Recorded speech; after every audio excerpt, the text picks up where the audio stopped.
Today I'll be showing you how to upload a video to Google Drive. First, you have to open up your Google Drive on your PC.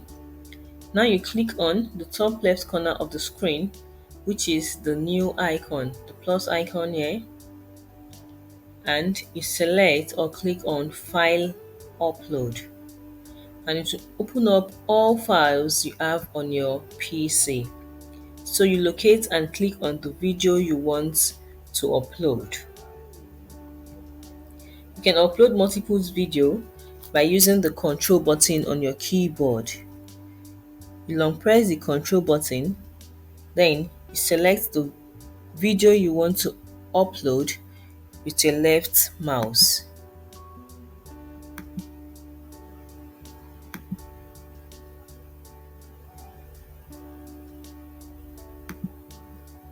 Once you're done with your selections, you click the open file. So let's just send one file here. So you click on open.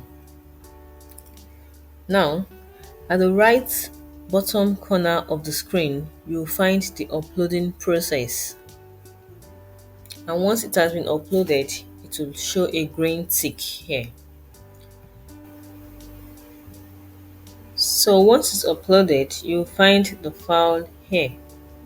As you can see, the file is here. You can choose to rename the file. When you move your cursor to the file, the three dots beside the file, you click on it. You can choose to rename it, you can choose to make a copy, to share, to organize, and so on. So that's all for the video. Hope this video helps you out. Please like and subscribe to the channel for more of this. Bye guys.